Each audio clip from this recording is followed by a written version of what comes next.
हमारे लाइफ में कर्सेस है। दो एग्जाम्पल्स मैं आपको दूंगा आपको समझने के लिए। पहला, आपका कोई भी काम बनता नहीं, कोई भी काम आपका बनता नहीं है। कोई भी काम में आप परमेश्वर के सक्सेस को नहीं देखते। और सक्सेस क्या है मैंने कल आपको बताया, मैं बड़े धीरे से आपको बोल रहा हूं ताकि आपको समझ आए। परमेश्वर का सक्सेस का मतलब है, गुड सक्सेस का मतलब है वो जिसमें आपको इनसफिशिएंसी नहीं होती है। जब भी परमेश्वर आपको आशीषित करेगा उसमें घटौती नहीं होगी, राइट। परमेश्वर के दो नाम है, दो एट्रीब्यूट्स है। पहला सफिशिएंसी, सफिशिएंसी का मतलब है जितना आपको जरूरी है उतना परमेश्वर आपको देगा। उस नाम को हम बोलते हैं यहोवा ईरे, राइट। इस यहोवा ईरे के ऊपर एक नाम आता है और उस नाम को बोलते हैं एल शदाई परमेश्वर। वो परमेश्वर का दूसरा एट्रीब्यूट है जिसको हम कहते हैं मांगने और सोचने से बढ़कर देने वाला परमेश्वर। एलिया के लाइफ में दो चीजें हम देखते हैं। एक, कौवा खाना लाता था, सफिशिएंसी था। अगले सीजन में जारेफात में भरपूरी का खाना मिला, वो एल शदाई परमेश्वर था। समझ आया आपको अभी तक?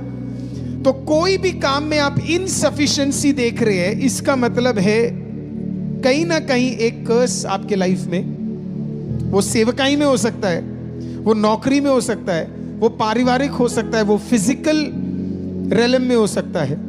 दूसरा, कुछ लोग सांसारिक रूप में आशीषित होंगे। सांसारिक रूप में जब हम आशीषित होने का मतलब है आपके पास पैसे होंगे, आपके पास गाड़ी होगा। लेकिन सेकंड, आप फ्रस्ट्रेटेड होंगे, आपके पास बिल्कुल भी शांति। कहने को आपके पास पैसा है, कहने को आप अच्छे घर पे रहते हैं और कहने को आपके पास गाड़ी भी है। तीन मेजर चीजें अगर दिल्ली में आप रहते तो ये बड़ा इंपॉर्टेंट है ना। ये आप सिटीज में रहते तो आपको पता है ये चीजें इंपॉर्टेंट। इसके पीछे ही लोग भागते हैं ज्यादा, एक घर मिल जाए, एक गाड़ी मिल जाए, है ना, इसी के पीछे अच्छी नौकरी हो जाए। लेकिन उसके बावजूद भी आपके घर में कोई शांति नहीं, आप एक साथ बैठते नहीं है, एक साथ खाते नहीं है, एक साथ संगति रखते नहीं है, घर में तनाव, लड़ाई, और कहने का मतलब इमोशनल ब्रेकडाउन में आप पड़े हुए। इसका मतलब आप एक कर्स से गुजर रहे, आप एक कर्स से गुजर रहे, राइट। ये दो चीजें से आप समझ सकते हैं कि मेरे लाइफ में कर्सेस है कि नहीं है ना। क्या कोई श्राप का ताकत मेरे जीवन में काम कर तो रहा नहीं है करके। अब ये होता क्यों है, इसके दो चीजें मैं आपको बताना चाहता हूं। पहला, पास्ट में अधिकतर ये पास ओवर होता है, मतलब पुरानी कोई चीज आपके लाइफ में अभी तक चलती आ रही है ना। एक पीढ़ी से अगली पीढ़ी पे क्या कर रहा है, ये चल रहा है। फैमिली रिलेटेड होता है, बहुत सारी चीजें तो फैमिली रिलेटेड होता है। पुरानी फैमिली से इस फैमिली तक आ गई है, फैमिली रिलेटेड होता है। या सेकंड आपको लिखना है पास्ट रिलेटेड होगा। एक फैमिली रिलेटेड होगा, दूसरा पास्ट रिलेटेड होगा। कोई एक रिलेशनशिप में आप थे, कोई एक संबंध में आप थे और उसका क्लोजर नहीं हुआ है। क्लोजर आप समझते क्या है? क्लोजर का मतलब है वो खत्म प्रॉपर तरीके से नहीं हुआ है। लड़ाई के साथ हुआ, सोल टाइज हो गए आपके लाइफ के अंदर, आपने उसे प्रॉपर तरीके से क्लोज नहीं किया। एक एग्जाम्पल मैं आपको बताता हूं और ये बहुत मसीहों के लिए इंपॉर्टेंट है। लोग चर्च बड़े छोड़ते हैं,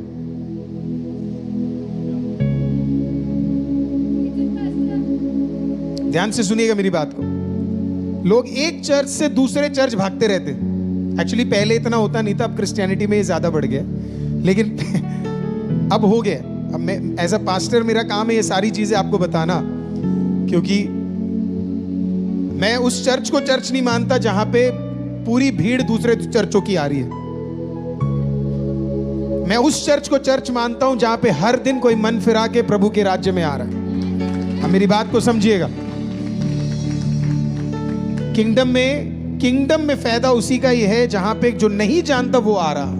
तो मेरी बात को गलत मत समझिएगा, मैं ऑनेस्टी के साथ आपके सामने चीजों को प्रेजेंट करना चाहता हूं। हालेलुया। अब काफी बार हम चर्च छोड़ते तो एक लड़ाई के साथ हम छोड़ते, बदतमीजी के साथ छोड़ते। पास्टर्स के साथ सही रिलेशनशिप के साथ नहीं छोड़ते। मैं आपको अपना एग्जाम्पल देता हूं और वो आपके लिए थोड़ा सा और इजी होगा। जब हम सेवकाई में निकल रहे थे तो तब भी मेरे पास एक ही पादरी थे और आज भी मेरे पास एक ही पास्टर है। मैं कई बार बोल चुका हूं। मैं जब हम छोड़ रहे थे, आपको पता है, मेरे फादर, मेरे मदर, मेरे ब्रदर और मैं, हम लोग हमारे पास्टर के पास गए। हमने बोला प्रभु के दास, प्रभु ने हमें सेवकाई के लिए चुना है, we are confirmed about it. हमारे पास्टर भी उसके बारे में कंफर्म थे। हम उनके नीचे गए, उन्होंने हमें हाथ रख के ब्लेस किया, उसका क्लोजर किया और फिर हम वहां से निकले। उन्होंने ही मेरे को प्रभु यीशु में लेकर आए, उन्होंने ही बपतिस्मा दिया और उन्होंने ही क्या किया, हमें सेवकाई पे कदम बढ़ा के रखा और उन्होंने ही मेरी और महिमा की शादी भी करी। और जिस दिन हमारा, अगर प्रभु का इच्छा रहा, जिस दिन हमारे चर्च का ओपनिंग भी होगा, जब खुद के चर्च का होगा, उस दिन भी वही प्रभु के दास आएंगे। हालेलुया। क्लोजर बहुत इंपॉर्टेंट है। पास्ट की कोई चीज आपको परेशान तो नहीं कर रही। अब ये किस किस चीजों में रिलेट हो सकता है? डिवोर्स, डिवोर्स एक चीज है। नौकरी में कुछ गलत करके तो नहीं छोड़ा है। मैं किसी के लिए प्रेयर कर रहा था, एक व्यक्ति अपना नौकरी बिना बताए छोड़ के चला गया। मैं कर्ज के लिए बोल रहा हूं मैं आपको। एक व्यक्ति अपनी नौकरी में कभी आशीषित नहीं हो रहा, तो पर्सनल टाइम मिला उसके साथ प्रेयर करने का। तो प्रभु ने बोला कि ये नौकरी में इसके लिए आशीषित नहीं हो रहा क्योंकि ये जहां से छोड़ के आया वहां पे सही तरीके से छोड़ के नहीं आया। तो मैंने उन्हें बोला, आप नौकरी करते हो? उन्होंने बोला, हाँ करते हो। मैंने कहा, आपको कोई नौकरी याद है जहां पे आप छोड़ कर आए थे? तो उसने फिर सोचा, फिर मेरे को उसने बोला कि हाँ पास्टर, एक जगह में अब्सकॉन्ड हो गया था, सैलरी लेकर छोड़ के आ गया, प्रॉपर रेजिग्नेशन मैंने नहीं किया। ये टाइज आपके लाइफ में हमेशा पड़ी रहेंगी क्योंकि आपका परमेश्वर राइट खुदा है और शैतान को आप एक मौका नहीं दे सकते कि वो आपके ऊपर एक उंगली उठाए। जब तक ये टाइज नहीं टूटेंगी तब तक हम इस श्राप में पड़े रहेंगे और कभी हम इसमें से रिलीज नहीं हो पाएंगे। तो जो भी चीजें आज हम पास्ट में सही तरीके से हमने छोड़ा नहीं है, वो सारी चीजें आज हम जुबान से छोड़ने जा रहे हैं।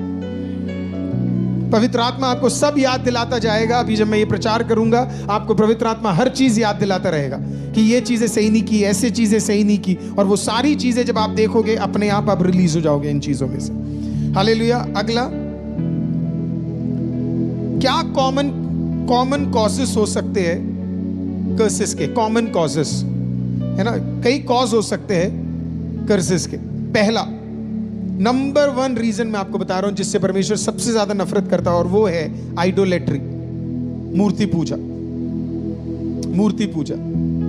और जब मैं मूर्ति पूजा कह रहा हूं तो मैं ये नहीं कह रहा कि आप एक मूर्ति के सामने सर झुका रहे हैं। मूर्ति कई तरीके के होते हैं और वो मूर्तियों के विषय में मैं आज आपको बताना चाहता हूं। प्राइमरी कॉज, प्रभु से ज्यादा किसी को इंपॉर्टेंस देना प्रभु को बिल्कुल पसंद नहीं है। अब आपको आइडोलेट्री के विषय में देखना है तो कोई भी मूर्ति जो आप देख रहे हैं, आप उसके सामने दंडवत हो रहे हैं तो आप खुदा की जगह उसको ज्यादा महत्वपूर्णता दे रहे हैं। अगला आइडोलेट्री अगर आपको लिखना है, अगला मूर्ति पूजा क्या है? आपके फोन। आपके फोन। चर्च, कई लोगों के लाइफ में छुटकारा इसके लिए नहीं हो रहा है क्योंकि उनके काम सिर्फ फोन, इतना फोन देखते हो, इतना फोन, फोन के बिना वो जी नहीं सकते। और आप फोन को ज्यादा समय दे रहे खुदा से ज्यादा।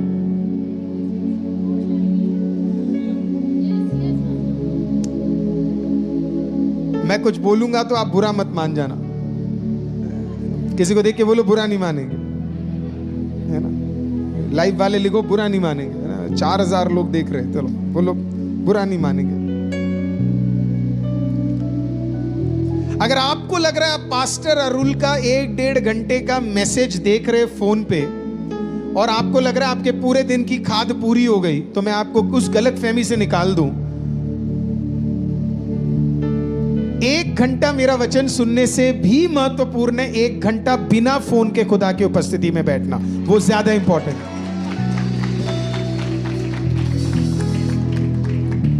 देखिए, हमें व्यूज का ये सब शौक तो मैंने बहुत पहले निकाल दिया। आप तो जानते हैं मैं अधिकतर वीडियोस तो क्लोज कर देता हूँ। एक दिन लाइव रखते हैं, अगले दिन हम उसे क्लोज कर देते हैं, क्योंकि मेरा काम ये नहीं है कि आपको, मैं अपने आप को फेमस बनाने के लिए काम नहीं। हम नौकरी करने वाले लोग हैं, जैसे मेरे चर्च के अधिकतर लोग करते। मैं आपको क्या कहना चाहता हूं, लाइव आपको छुटकारा नहीं देगा, लाइव ब्रॉडकास्ट आपको छुटकारा नहीं देगा, किसी का लाइव और जूम मीटिंग आपको छुटकारा नहीं देगा। ये गलत फहमी से आप निकल जाइए। आपको छुटकारा चाहिए, you have to sit without your phone. आपके फोन को, टीवी को